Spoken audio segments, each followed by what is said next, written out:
This is a recording of a Pages of Hackney event that took place on Thursday the 18th of May 2023, when we welcomed Sara, Ahmed and Hannah Dawson to the Round Chapel Old School Rooms to celebrate the publication of their respective books, the Feminist Killjoy Handbook and the Penguin Book of Feminist Writing, both published by Penguin. Sara Ahmed is an independent feminist scholar of colour.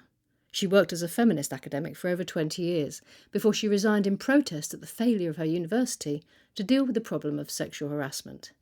She's published 10 books, including Living a Feminist Life, described by Bitch as not just an instant classic, but an essential read for intersectional feminists. Hannah Dawson is a historian of ideas at King's College London and a regular contributor to television, radio and festivals. She wrote books on Hobbes and Locke until her consciousness was raised.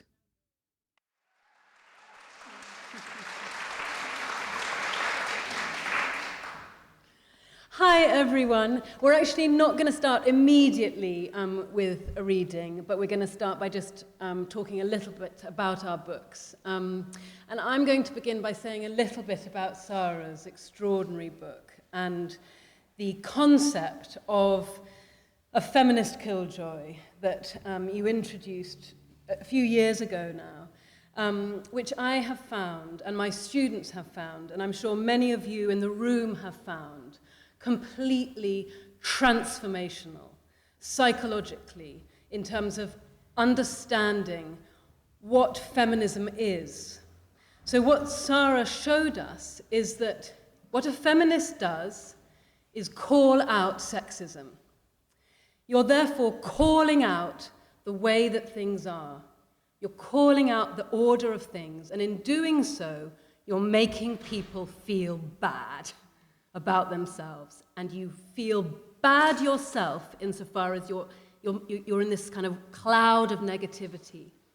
And to know that that affective experience, that kind of bad feeling about calling out injustice, is integral to the definition of what it means to call out injustice, I have found, and my students have found, unbelievably helpful in knowing that that's what we're up to.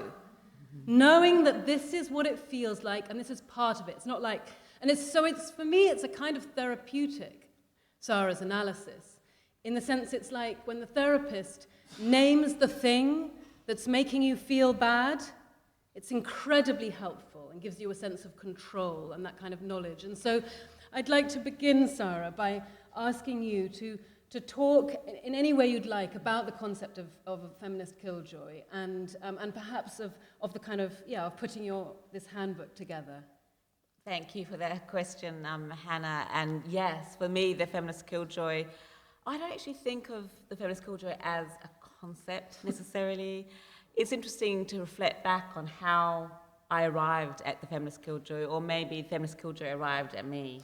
I was writing on happiness, as you do, offering a critique, really, of how diversity is often offered as a happy language, a way of organizations appearing to do something without doing anything. And I began to think about the feminist killjoy, and I thought about that figure because I recognized her. She begins her political life as a stereotype of feminists, those miserable feminists who make misery their mission. And I wanted to sort of think and track the feminist killjoy. In a way, in The Promise of Happiness, my 2010 book, I tracked that figure through the history of feminist philosophy. But really the figure, for me, is about trying to identify, just as you described, what it feels like to be in a certain situation. And for me, the feminist killjoy, when I think about that figure, I think with that figure, I'm always at a table, one kind of table or another kind of table, sitting there, we're having a polite conversation, where only certain things are brought up, somebody says something you find problematic, you try not to find it problematic, they can tell that you find it problematic. You can feel yourself getting wound up by somebody who's winding you up. And then maybe they say it more because they can tell that you're feeling that way. And then maybe you snap that moment with the history, and you say you have a problem with what they say. And then you become the problem, often because of what you name. And then you've ruined the dinner, you've ruined the atmosphere, And, I think it's really important to register that experience that we can recognize and even laugh at, it's also very difficult. Because you might be around that table with people that really matter to you, and you might want to hold on to the nice atmosphere, the meal that you're having, the occasion that might matter for one reason or another. So there's often a sense of a crisis. Do you say something or not say something? And when I think of the feminist killjoy, I think not only of sort of the difficulty of calling something out, but also living with the consequences of those actions and, in a way, building a politics, building a philosophy from those experiences became what I was doing. Yeah, fantastic. And it'll be really great for me. I think of these as companion texts. I brought Hannah's book with me all the way from Cambridgeshire. It's very heavy. I'm not saying that just to say that I'm noble, but it is heavy. And I think one of the things I wanted to ask you about was actually the thing itself. I remember once you emailed me, Hannah, and you said that it meant something to be able to hold this in your hands. And when you said that, and as I'm holding it now, I'm really conscious of the weight of it, the heaviness of it, what it means to have brought together all of this feminist writing in one volume so that we too can hold it in our hands. So I was wondering if you would like just to say a little bit about that process of bringing the book together so that it is this heavy volume. Thank you, thank you. Well, it was extraordinary to hold it, in part because I thought I couldn't really work out when I was gathering these voices together how I would ever kind of collapse the wave function and decide who was going to go in. I mean, Penguin approached me and asked me to write or to compile an anthology of feminist writing, and I thought that would be fine. I taught the history of feminism at university. I thought I knew what it was. I thought vaguely that it came in waves. I kind of had this Western understanding of who was in it, of who the feminists were. And then I started to do the research, and I found that it was not at all something that came in four waves, but it felt rather as kind of vast and deep and beautiful and scary as the sea. That in a way, what the history of feminism was, it seemed to me, as the books came through my office door, was as big as the history of patriarchy. I mean, if what feminism is a response to patriarchy, it was as big as the history of patriarchy, because as we know, wherever there's power, there is resistance. And therefore, it was kind of as big as the history of the world. And so I had to somehow find a way of choosing. And as I looked, I found that it was an entirely global phenomenon, that it was a phenomenon that reached far back before the 20th century. So it begins my anthology in 1405. And actually, in terms of the actual kind of nuts and bolts process of putting it together, I became a real fan of ticking boxes. I kind of got out a map of the world and looked. Because I know that I didn't know everything. I had all sorts of blind spots, all sorts of things that, my own kind of biases and my own blind spots. And I had to, take the various masks off my eyes. So what has emerged is a global, deeply historical story that, goes around the world and back through the centuries in a way that hopefully reflects the expansiveness of it as a political movement. So that weight that we carry is it's like holding many histories. Yes. And it really reminds me, it's Feminist Book Week, of the importance of feminist books. And we pass them around. They have social lives. And one of the reading groups I had that I liked the best, if I'm going to rank them, it was number one. It was a reading group called Feminist Classics, which we had at Lancaster in Women's Studies. And the reason I like this, because there's always a sort of the risk, and I'm sure you were aware of that risk when you were thinking about the map of the world. Yes. There's always a risk that when you talk about classics and you make a selection, that you narrow down the idea of what counts as feminist writing, and you narrow really the category of feminist writing by presuming that certain authors are the ones that are most noteworthy, and it's very, very hard not to reproduce that. And I don't think you're doing that at all here, but the thing I liked about that reading group, Feminist Classics, was it wasn't about these are the classics. It was more, this book was really important to me, Sara. I read this book in 1988, and I remember talking to such and such person about it. And do you see that stain on the margin, that bit of coffee? I remember when I spilt that. So people had these memories of the books, and the books had traces of those memories. It was really very, very evocative, and it made me think, it's not so much classics in terms of the content of the work and which work then becomes part of an intellectual genealogy.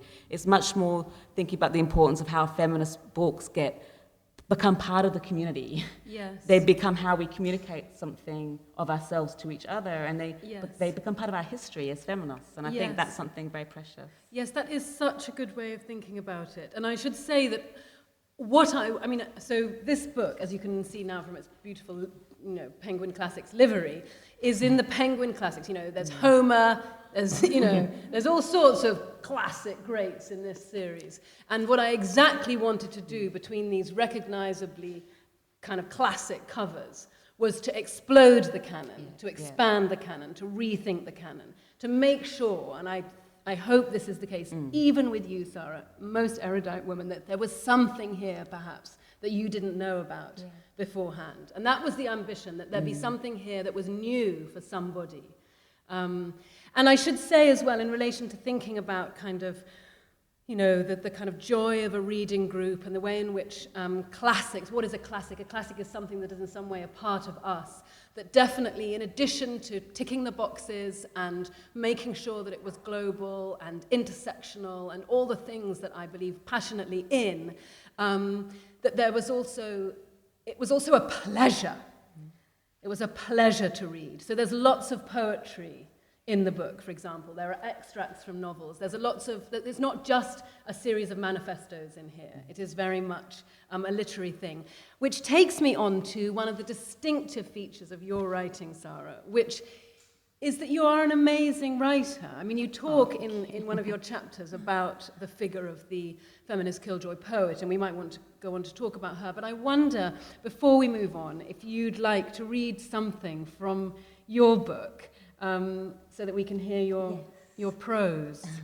Yes. Your poetic prose. I will do a reading, and I do think it's something we can come back to, how we write, how we communicate. I began my academic career constrained, really, by the genre of academic writing, and over time it's loosened. And it was actually, I know I'm not doing a reading yet, but it was when I was writing my book, Queer Phenomenology. Some of you might know it. It's a very odd little book about tables, really. It wasn't supposed to be called Queer Phenomenology, but Duke had another book called Orientations, so that's how I ended up with that name. But it was during writing that book that I really became aware of language. And I don't know how or why this happened exactly, but I was sitting around with a tape recorder, and I just began to speak out the argument that I was trying to make, and I think of it as an argument, like an academic argument about tables. And suddenly the rhythm and the sound of the words took me somewhere else, and it changed my writing. And I think one of the things that the writing really became about was sound, listening to sound, and using rhyme and repetition. And I think partly this is because, as I've been working in the last few years, a lot of the work that I'm dealing with, and you might want to discuss some of this too in relation to your introduction, it's very heavy.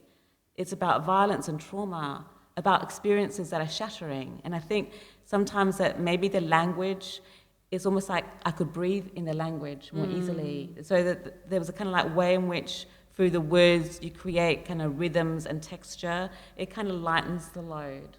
So I think there's a relationship between how we express ourselves and the kind of the need to put the material out there with a sense of responsibility for how it's going to be received by those who might also have had those experiences. But I will do a reading. Not that one. But you can hear, though, can't you, the cadence? I mean, you're sort of becoming a poet in front of our very eyes. I don't think of myself as a poet. No, all right. No, but no, it's a good. But my auntie is a poet. And but I've always I think I'm very interested in poetic language, and yet I don't think of myself as a philosopher nor as a poet. And we can come to that. So the piece I've chosen is quite short. It's from the chapter on the feminist Killjoy's cultural critic, and it's a table story. But here I'm taking you to a table that you might encounter in the academy. So I designed a new course, Gender, Race and Colonialism. The course had to be approved, forms filled in. At the final stage of the process, I was asked to attend the university committee. We are seated around a table. Most of the courses are approved without much discussion. My course comes up, and a professor from another department begins to interrogate me. I was there, seated at the same table as he, a young woman, a person of colour, the only brown person in the room. No one else said anything. Perhaps a white man next to him nodded. I seemed to remember a murmur of agreement. Everything in what he said and how he said it expressed his anger, his distaste, his revulsion, that I could be there where he was, saying what I was saying, doing what I was doing. I can't remember everything he said, but the word in the course description that triggered his reaction was the relatively uneventful word, implicated. That I had used that word was a sign, he said, that I thought colonialism was a bad thing. He then gave me a lecture on how colonialism was a good thing, colonialism as modernity, that happy story of railways, language, and law that is so familiar because we've heard it before. As I was listening to him, I heard how he saw not just me, but the course, my terms, the work, through the lens of whiteness, how I was seen as a sad brown relative, an ungrateful recipient of that gift of modernity.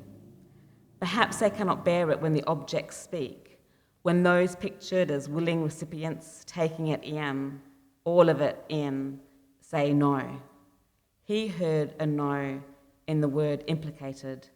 I turned that implication into a theory, making no the implication of my work.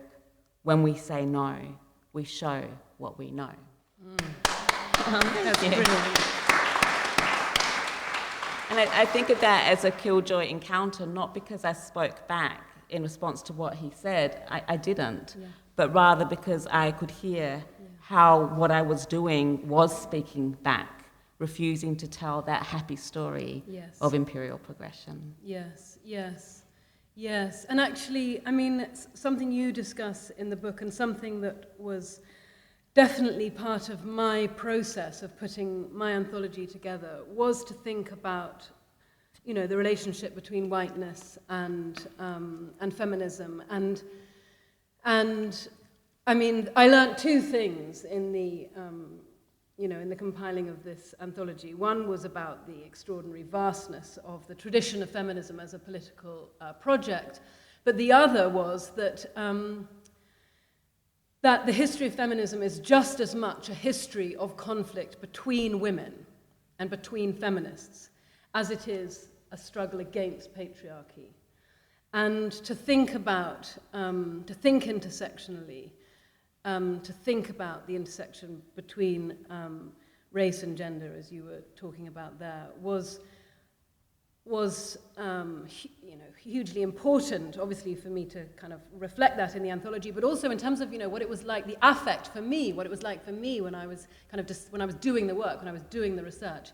It was both intensely pleasurable, and sometimes it was also intensely discomforting. And in the most fruitful, extraordinary, transformative way. So, I was being called out in my office as I read, for example, Audre Lorde. I was being asked to reflect on, on the racism, as it were, within the culture that I was a part of. and to think about the history of the way in which white women have erased, excluded, exploited women of colour. And actually, there's a poem that I might read of Audre Lorde's that talks about this in the most amazing way. I mean, Audre Lorde, I tell you, white women, I mean, she is the one who can really help you do the work. Okay, so this is her poem, Who Said It Was Simple? And she's talking about gathering, she's in a cafe, and there's a women's march, a women's sort of liberation march going on outside. And there are these white women who've gathered, to have some tea, kind of mid-march. And the waiter, they're chatting about the people they employ and how difficult they might be. And then the waiter comes by, and the waiter passes by a black man who is in the cafe and serves these white women. And this is Audre Lorde's poem about that experience of witnessing that. This is 1973. There are so many roots to the tree of anger that sometimes the branches shatter before they bear. Sitting in Nedicks, the women rally before they march, discussing the problematic girls they hire to make them free. An almost white counterman passes a waiting brother to serve them first, and the ladies neither notice nor reject the slighter pleasures of their slavery. But I, who am bound by my mirror as well as my bed, see causes in color as well as sex, and sit here wondering which me will survive all these liberations. That kind of discomfort, which goes back to the whole kind of issue that you discuss about the affect, what it feels like to be in these, to be part of a political movement is not just to have a certain set of ideas, but to negotiate certain feelings. Yeah. And of course, another feeling that Audre Lorde talks a lot about is anger. Yes. And to think about feelings as signs of something real, feelings as veridical kind of comments on causes. So Audre Lorde's talking about anger in response to racism, where the problem is not the anger, even though everyone wants to make the problem the anger, the problem is the racism that's causing the anger.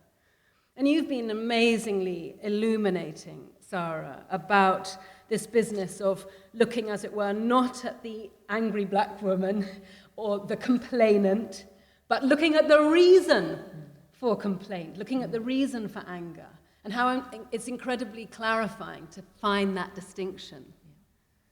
Yeah, I mean, I think Audre Lorde has given us so many tools to make sense of the politics of emotion. Yeah. One of her descriptions of anger, I think it's in the essay Eye to Eye, is simple but wise.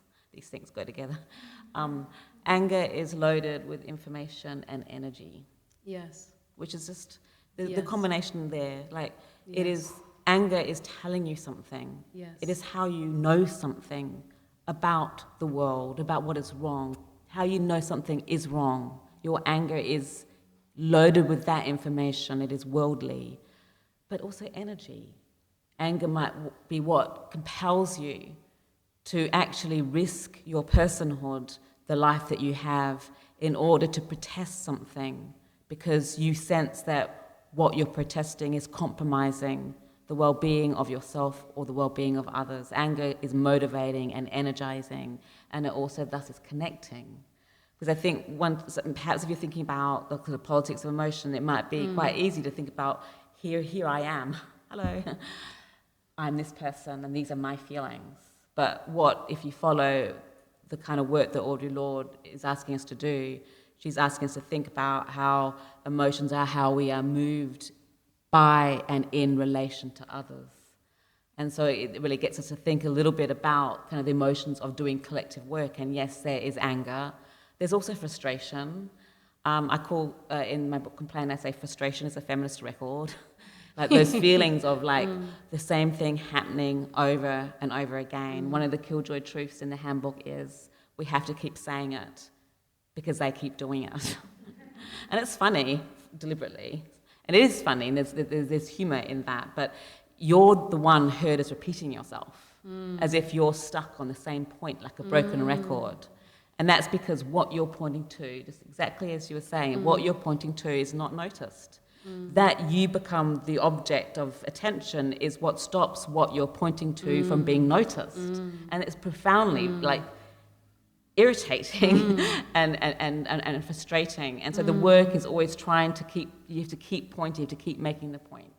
And the labor of that repetition can be exhausting. But it can also be clarifying. It can also be how you acquire a sense of wisdom. Because many of these forms of structural power don't appear when things are working to other people. They might not notice the door that stops you entering the building. It's noticeable it's to the open one. for them. Exactly. So I think if the change of emphasis in the handbook, although I think both of our projects are deeply about the politics of emotion, in the handbook in relationship to my other work, I would say there's more emphasis on what being a killjoy, which, after all, killjoy, kill. It's a very negative figure. That yes, it's draining and exhausting and infuriating to be there, to be in that place. But also it gives you something, a sense of clarity, a sense of purpose, of the point. It also helps you find your people. Yes. Being a feminist killjoy, I say Yes. this, it's sort of how I found my people. Yes. The people who get it, because they've been there in that place. Yes, yes, and and you talk as well, you know. So you've been unseated from the table. You've kind of unseated yourself from the table of happiness, and but then you find there are other people who are also unseated from that table, and so you find another way of being together. Maybe you'll sit on the floor, or you know, go dancing, or whatever it is. But there are other ways of being together, and I think that is that sort of the collectivity. And I think that, I mean, if we're thinking about our books as both in various ways kind of holding other people's voices, I mean, certainly I found incredible kind of solace in this sea of sisters, these sister killjoys in the book, saying, you know, I mean, maybe we might talk about a few of the figures in the book. I mean, I don't know. So there's one of my favorites is the Japanese Kishida Toshiko, who at the end of the 19th century, she had been tutor to the empress. She was not an aristocratic woman, but she was a very clever woman, and she was a tutor to the empress. But then she couldn't bear the court because it was deeply exploitative of concubines, so she left, and she gave this speech called Daughters in Boxes, for which she was arrested. But it was all about how daughters are raised in boxes that restrict their freedom, and she wanted to build a world. She wanted to build boxes without walls for daughters, where the walls were the sky, the open sky, and the green earth, the green grass. And so this idea of kind of daughters without boxes at the end of the 19th century Japan, or Rokeat Sakawat Hussain, who was a figure from the beginning of the 20th century in what's now Bangladesh, who imagined a kind of utopia, another world, where her world was turned on its head, where men were shut inside in purdah, and women ruled, and they ruled in this incredibly abundant, peaceful way. So they were excellently clever and found a way of siphoning off the water from the clouds, not only to drink from, but also to water their beautiful gardens. And when the men came to wage war, they didn't want to cause any bloodshed, so they somehow managed to make a mirror reflect back the laser power of the sun, which terrified their enemy away. So this kind of revisioning, this kind of utopia. But I know your interest, I mean, it's interesting to think about, because I know you describe your project as a kind of world-making project, and also it's not that you're not interested, but you want this to be something that we're doing now, rather than keep dreaming of a far-off future that we might never have. And I think that what's really amazing is that, as it were, living with these words, living with these sisters, living with these voices in the now is itself a world-remaking activity. Yes. Yeah, because I mean, I think there's a way, I sometimes think of like citation and referencing not just academic books, but who gets seen as the origin of an idea on social media, even that kind of way of attributing authorship. It tends to work a bit like a well-used path, The same people get understood as the originator of ideas, and ideas are assumed to require a certain kind of body. Those of us who don't have that body are assumed to have lots of experiences but not so many ideas. And so I think part of the project of world making is also trying to recover all of those who might not have been seen as the originator of ideas because they didn't fit our idea of what an intellect or a human being is. So I think when you're talking about the present, you're also talking about a relationship to the past, and you're trying not to, I think of it as reproductive mechanisms, the way in which we have decisions about value and worth that reproduce what already was. They're very much about going back and things acquiring the same form. Things keep happening the same way. The same people keep getting cited, that repetition, that structure. So for me, like a world-making project is a different kind of relationship to the past. Yes. But it's certainly thinking about the creativity of doing this political work. So we've talked, already about anger and what might seem to be negative emotions. We talked about how some people are seen as being full of these feelings that renders their accounts of the world perhaps somewhat suspicious. And I think in a way it's easy to sort of see the task of the Killjoy who's trying to dismantle structures that already exist as being one of destruction. Yes. And I think there is destruction involved.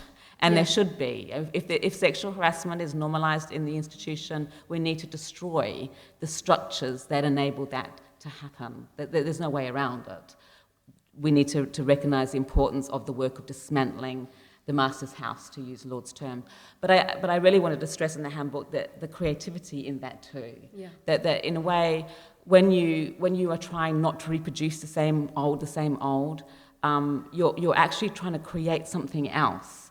And if anything, what you learn from the work of trying to change things, you learn how hard it is to change things, yes, but you also get a sense of other ways of doing things, other ways of connecting or relating to people. So the world-building element of this kind of dismantling project is really, really important. It's the kind of the relationships that you have, the poetry that you produce. And one of the people that I cite a lot in the handbook is Toni Morrison.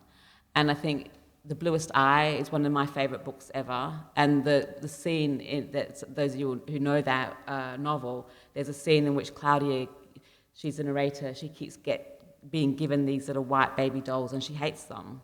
She knows she's supposed to love them, but she hates them. And then she says she's going to pull it apart to see what the world said was lovable. So because she's alienated from the world, because that doll does not reflect her image back to herself, because she can actually see the whiteness of the doll, she has to destroy it to know it better. But in that action of dismantling the doll, pulling it apart, the glassy eyes, the blonde hair, she describes it so well, there's a kind of poetry, because it's not just breaking something down, there is a rearrangement. And that novel, Bluest Eye, it starts with the story of the happy family, the happy white family, the picture books, and it takes the punctuation and the spaces from between words out until it just becomes nonsense. And then suddenly you see the words, you see what they're made of. You don't see through the words to the family, you see the words themselves, they come to life. And that's what I mean, this kind of like poetic rearrangement in the art of breaking something down. You begin to actually notice the world as it is built, and that's what gives you the capacity and the relations that you need to build something different. Yes, that's such a brilliant way of putting it, and such an extraordinary novel. Yes, incredible. As you were talking about the kind of simultaneity between dismantling and creation, I was thinking, of course, about abolition feminism, and which I talk about in the anthology, and I conclude actually with a favourite of Pages of Hackney, Lola Olufemi, whose amazing book, Feminism Interrupted, I end the anthology with, and she talks exactly about how that we have to abolish the state as it is currently constituted, insofar as it is not apart from anything, it is not bringing justice to women. The state is not protecting women. In fact, as we know, rape and sexual assault has pretty much become a decriminalized matter. And so the state doesn't protect you. In fact, it, as we know, unbelievably clearly recently, in many cases, in the police, in the prisons, it positively harms women, kills women. Yeah. And so that the solution, as it were, to the problem of kind of violence broadly construed against women, which perhaps it is the ambition of feminism as a whole to kind of solve, how do you solve the problem of violence? Well, you don't solve it in the way that the state and society currently tries to, because it's doing the very opposite. The criminal justice system does not bring justice to women.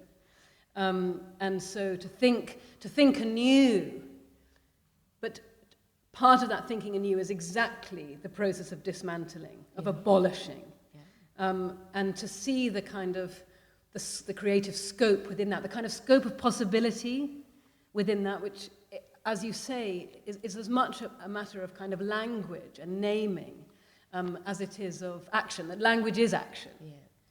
And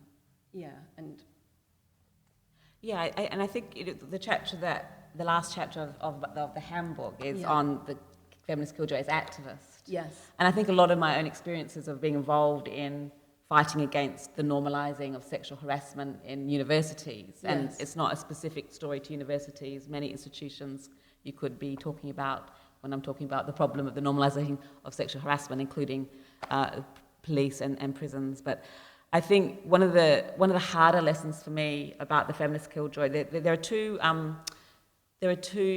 more than two, but there are two Killjoy truths that are very related in the handbook. One is I'm willing.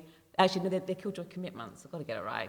I think there are two Killjoy commitments in the handbook. One is I'm willing to be inconvenient. Yeah. So I'm willing to get in the way. I'm willing to protest to stop the traffic, if that's what it takes, to make the violence I'm trying to change visible, because most of this violence actually gets not seen at all. It just gets, that's how it is, Sara. Yes. Just one of the boys, can't do anything about it. It's inevitable. All of those truisms that circulate to make the violence we're protesting just natural, as if it's inevitable. And the other one is harder, I think. It's I'm willing to be inconvenienced.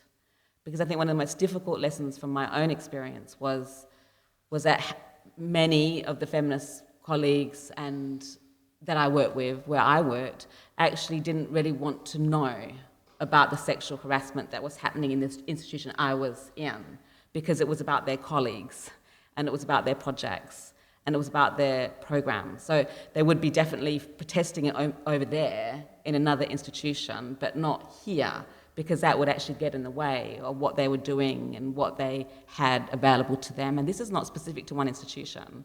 Over and over again, students, especially students and early career scholars, would say the same thing to me. I thought my feminist colleague would be behind me, but actually she was the one that said, don't complain, be quiet about this, it could get in the way of your career or my career or our career. And I think what's really, really hard about the work of dismantling is it actually does mean giving things up ourselves. It's actually, when you think about dismantling the state or institutions, they're very big forces. Yes. But those big forces are right here. Yeah, dismantling them within. Yeah, and I think that's really hard work, and that requires working together, and the collectivity of that activism really, really matters, because you can't do that on your own. No. There's so much. I share quite a few stories in the handbook of people who work really hard to say no, maybe to make a complaint about harassment, but then get shut out of the institution. Yeah. They don't get the references they need to get where they want to be. And so the people who protest are the people who aren't there. Yeah. And so there's a lot of work to do then to make it possible to change institutions, because institutions reward people who won't change them, or who don't change them, or are not willing to change them. And that's when the work of dismantling and the work of creation becomes, it actually involves so much of us. Yes. But when you're involved in that kind of work, you learn a lot. about yourself and about other people. Yes, yes. I mean, I should say that, I mean, your stance at Goldsmiths was completely heroic. And, you are an inspiration to all of us. And, I mean, speaking personally, as someone still within the academy, I wish I'd been your colleague. But I think in terms, I mean, I'm thinking about inconveniencing now. We've been on and off industrial action now for so many years in the university sector. And it's definitely, I mean, it's extremely illuminating to think about exactly what you're talking about, that you need to hold the line, and you need to act, you need to stand in solidarity, that kind of core idea of solidarity. Yeah. That the only way in which change effectively happens is through collective action. It is a terrifying, kind of vertiginous place to be, to find yourself out holding a line. And it's all the more important, therefore, to kind of, exactly to stand together. I mean, another thing that struck me when I was researching the material for the anthology and thinking about the history of feminism was exactly this deep history of solidarity, that integral to feminism as a movement and to its origins as well has been the idea of solidarity and collective action. I mean, International Women's Day, as I'm sure you know, came out of the labor movement. It came out of women workers in factories walking out in protest at poor pay and exploitative practices and sexual harassment at work. The link historically between feminism and Marxism in relation to thinking about collectivity and the whole rather than individuals is so deep. I mean, Marxism, thinking now about, you talk about the feminist Killjoy as a philosopher. I mean, it's extraordinary the depth of philosophical acuity that has gone into feminisms. And I think, and the one that really struck me, that was so illuminating for me, was this deep link between Marxist analysis. That idea that, so Marx's idea that what capital does is it creams off the value from people, pays them the very littlest possible, creams off the value to make the profit. And so that's the analysis. It's an amazing analysis of, exploitative labor situations. And what happens with women is that they're not paid at all. They do all this work. They, make babies and clean houses and look after each other, care for people, and they're not paid at all. It's kind of an incredible trick of patriarchal capitalism, that it just takes the labor for nothing. And it goes back to your point about kind of making visible what we can see, what we can name. And so what Marxist feminism did was name women's action, women's work, as work. It's not just a labor of love. You don't just look after children because you love them. It's a kind of trick to say that it's a naturalized thing. It's work, and it ought to be remunerated and supported by the state. Which is why in the Russian Revolution, by the way, they had all sorts of extraordinary feminist policies, but we all know that didn't go too well in the end. Mm-hmm. But nonetheless, it was very integral to the beginning of the movement. Yeah, and then when I think about the kind of, both of our books, they involve companionship. Yes. As well as collectivity, yes. Bringing people together, books together, works together, yes. forms of analysis together, an understanding of how structures work together. Yes. I think about some of the. I have a lot of Killjoy heroes. I don't think it's the right word. I'm not going to use that word. Like Killjoy inspirations. That's much better. And I'm just thinking one of them being Angela Davis, who appears in your beautiful anthology as well. And Angela Davis. I refer in the beginning of the Feminist Killjoy's philosopher chapter to how I got a bit angry one time, a bit. There's no reason at that particular moment why this happened, but I was introducing the film by Angela Davis, Free Angela, to a live audience, and I was just introducing her. And Angela Davis, very, very important black feminist, member of the Communist Party, inspiration. And then for some reason I got quite irritated, and I put like that on the table and said, Angela Davis is a philosopher. Yes. And actually, I got something just snapped. Yes. Like, she's a philosopher. And why was that so important? I mean, a lot of Yes. people will know that Angela Davis was trained in the Frankfurt School. She was trained as a philosopher. But that's not why I was so angry. I was really angry because I understood that people assume that philosophy is something detached from the world and it's knowledge about the world. But Angela Davis is a philosopher, and she teaches us that we philosophize by trying to change the world. And that really, I mean, Marx famously said, philosophers have only understood the world, the point is to change it. Angela Davis teaches us that we know about the world from trying to change it. And it's that intimacy between philosophy and activism that I think is a really, really important part of that Black feminist history. So important. Yes, I totally agree. I mean, and obviously, yes, because I teach the history of ideas, and I teach my core course at King's College London. Maybe I shouldn't put this on the podcast, but it has, you know, honestly, this is not my, I didn't write this course, 95% men. And so you know, how to kind of just very basically kind of construct, present, create the figure of the the philosopher as a woman, as a black woman. That in itself is hugely important. And the difficulty with, I mean, I spent a long time struggling with this in relation to the anthology, because I had to decide whether to give the women biographies, whether to give the feminists biographies, because often in Penguin Classics you get a biography of the authors. And I didn't know what to do because, on the one hand, obviously I wanted to tell their stories, but on the other hand, I also was so aware by how women philosophers, women thinkers, women writers are reduced to their lives, to the kind of personal circumstances of their lives, and they're not allowed to kind of, as it were, stand on the top of the mountain like Rousseau is, or whoever, Kant, talking about truths about freedom. So Wollstonecraft, for example, a contemporary of, you know, Jean-Jacques Rousseau, also wrote about freedom and equality, just like Rousseau. But Rousseau, you know, found, you know, is this great hero up on the, you know, Mount Olympus, and Wollstonecraft's remembered for, you know, a tragic life and having thrown herself off Putney Bridge out of heartbreak. And there's this. So I wanted to free the thinkers in part from the personal circumstances of their lives and let them speak as philosophers. Yeah, so that was a decision. That was a good decision. I don't know. Yeah. But what about the poet? Should we talk about the Killjoy as a poet? Because there's the philosophy. That's what's so brilliant about the book, about your Killjoy Handbook. It has these Killjoy. The Killjoy appears in these different guises, and I'd love to hear you talk about the Killjoy as poet. Yeah, I mean, I knew I wanted to write a book about Killjoys, even though I'd written about them before, partly because I wanted to write a book that would be a trade book by a commercial press, a cheaper book than my university press books, so it would be more accessible.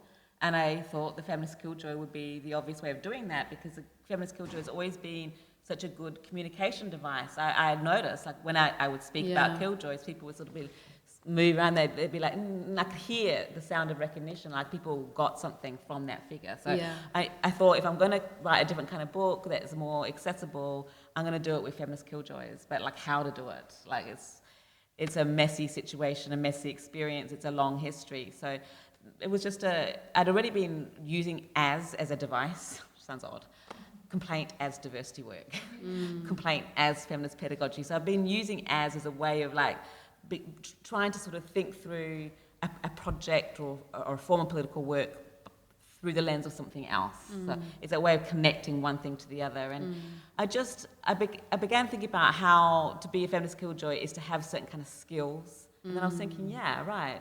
Like the time I had that killjoy encounter at the table about the film Kramer versus Kramer, because I thought that was a really, really annoying film because of how positioned Joanne as the killjoy who's getting in the way of the happiness of the family because of her, you know, and I was like, yeah, actually, once you begin to think about it like that, you realize that being the feminist killjoy gives you the skills to analyze texts, films, novels, because you become aware of where the promise of happiness is located and who is the obstacle to the realization of happiness. So it gives you the sort of textual skills. So the feminist killjoy is cultural critic.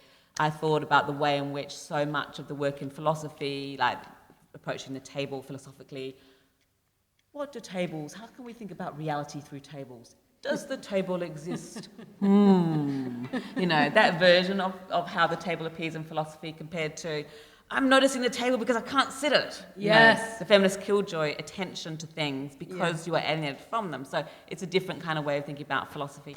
Poetry, I mean, when I think about all the Killjoy inspirations I have, so much of the work they do is about expression and creativity and finding a way of communicating something that's very difficult to express.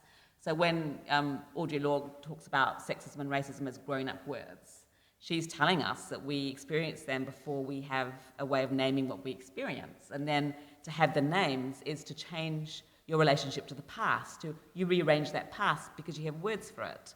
So giving words their name, giving problems their names is a bit like poetry. It's like rearranging space, giving you a different sense of space. So the feminist Killjoy as a poet was, for me, very much sort of picking up the ways in which, in order to sort of express certain kind of ideas, our feelings about difficult worlds, we need to find new words. The need for new words is not new. And that means that there's all this incredibly interesting, poetic writing about the politics of violence, about the body, about identity, and the Killjoy as poet was a way of picking that up. I was very interested in the word express. Yes. You know, the word express shares its press with oppression. Sometimes you have to really press something out of yourself. Maybe you've been told you can't be something, you can't do something. Maybe you've been told you need to smile and be compliant, but you have to sort of resist that pressure in order to say no to something.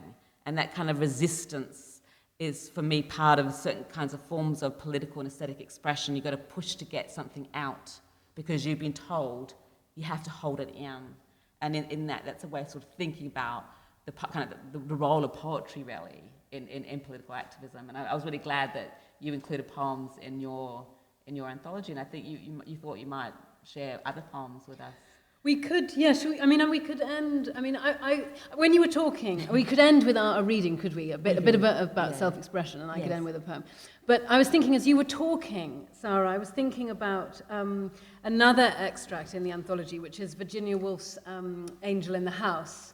So I don't know if you know about this, but it's this amazing bit. It wasn't. It sort of was part of the draft that eventually became 3 Guineas. I'm sure, know Virginia Woolf's the author of, A Room of One's Own, and a very important feminist figure. But there's this essay and this figure, the angel in the house, which I think speaks to what you were just talking about, Sara. So the angel in the house is this kind of mythic, this figure who girls grow up with. The figure who makes other people feel better in the house, who might apologize and kind of shape themselves around other people, cares, cleans, provides, is the angel in the house. And when Virginia Woolf was trying to establish herself as a writer, and particularly as a critic, she knew she had to kill the angel in the house if she was ever going to be able to write critically, if she was ever going to be able to do the kind of process of expression that you were talking about, exactly. And so she talks about how she tries to kill the angel in the house, and she kind of manages a bit, but then she finds the angel coming to her shoulder, and she says, that angel died hard. And it's an amazing, it's such an interesting figure for your, sort of the lens of the feminist killjoy, you've got to kill that angel in order to express yourself. It reminds me of this other short story that I wrote about not in the handbook, but in Willful Subjects. Yes. The Grimm stories. Yes. I don't know, why am I bringing that up? It's so horrible. The shortest of the Grimm stories of this girl who's naughty because she won't do what her mother wills her to do, and she keeps being naughty and she gets killed, and then she's buried. But her arm keeps coming out of the ground until it too is beaten down. And I often used to think about feminist protests as it's trying to catch the arm when it's still rising. It's not the angel in the house that you're killing. It's almost like the other way around. Yes, exactly. It's who if you the angel need. kills you. It's who you need to kill the angel. Yes. What you need, who you need, the kind of the corporeal strength to keep going. And there's something about that Grimm story that is not a feminist fable, far from it. It's an anti-feminist fable. But when I've shared that story, I was really interested when I did the research on complaint, how many people said to me, oh, I'm the girl in the grim story. I'm the arm. And I'm like, yeah, despite the violence of that story, there's something in that arm coming up that was a kind of like source of political kind of energy and hope. Yes. So I think these stories that are violence are circulating in the domestic interior, which is, as we know, one of the most violent places to be. Yeah. That they're kind of like trying to find the resources that you need to begin to sort of carve out a space for yourself. And we need these stories to help us do that. They give us resources to do that. Yes, and again to dismantle them. I'm thinking about the anarchist, Emma Goldman, who's also in the book, and she talks about the home sweet home. And obviously you've got to kind of deconstruct. You've got to dismantle the idea of home sweet home, which is so often a place exactly of kind of violence and oppression, in order to do the work, and it's deeply uncomfortable. Do you want to read your bit about self-expression, or shall I read which one? What do you want? What's the time? I think we're coming to questions. We could both read one more piece. Yes. Do you want to do it first? I don't mind. you read your poem first, because I've okay. Oh, that probably makes sense. I don't mind. I don't mind. No. It's very funny. Look at us, not being very feminist, Killjoy. It was ludicrously accommodating of the other. Group decisions. So somebody else decide for me. Yeah, that's why you do need a chair. Yeah, okay.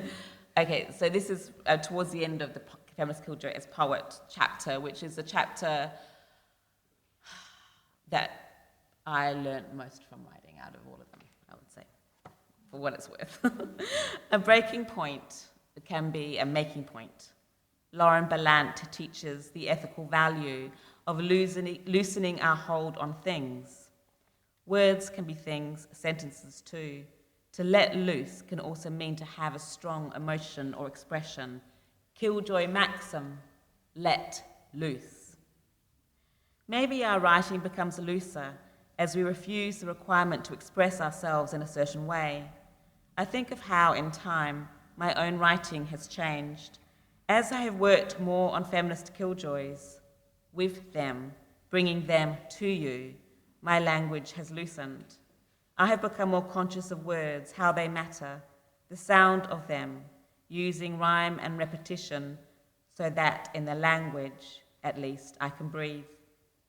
Maybe we lighten a load through loosening the words. This handbook, a feminist killjoy handbook, is only loosely a handbook. I have loosened the form of it. There are no simple steps, no easy solutions. Yes, we can disappoint an expectation by loosening a form. To be a feminist killjoy is about changing our expectations, turning disappointment into an opening, a window of opportunity. And so we leave our ends loose, flopping and fraying. We write like we love, like we live. We tell tales, we leave trails. The more we leave behind us, the easier it is to find us, and by us, I mean each other. I'm reminded of the Pansy Project by the queer artist Paul Harfleet. Harfleet planted pansies in all the places he knew that homophobic violence and abuse had taken place. Pansies are flowers, the word pansy a slur. We make something by repurposing what has been used against us. To be a killjoy poet is to plant something, a possibility, a new growth of some kind, to mark the site of violence, to tell us what happened here. The site of violence is a site of protesting it, of saying no to it. Pansies, little flowers, can be little poems, planted all over the place. Brilliant. So good. And beautiful. Oh. Yeah. It would be lovely. It would be beautiful, Hannah, if you would share the poem that you said you would share. Yes. So this is a poem by a living Tunisian poet called Amal Moussa, and it's called Love Me. And it's sort of about In part, it's about joy, pure.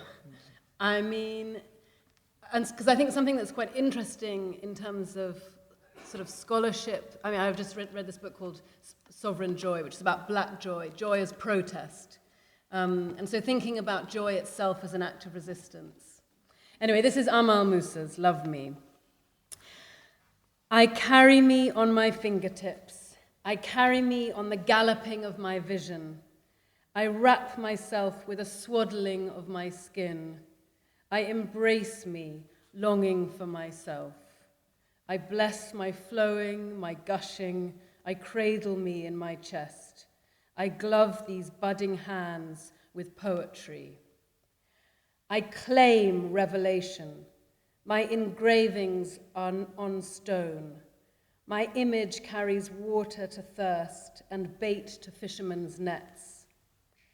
I spend the time of the tolling of evening bells sculpting. I sleep in my own shade.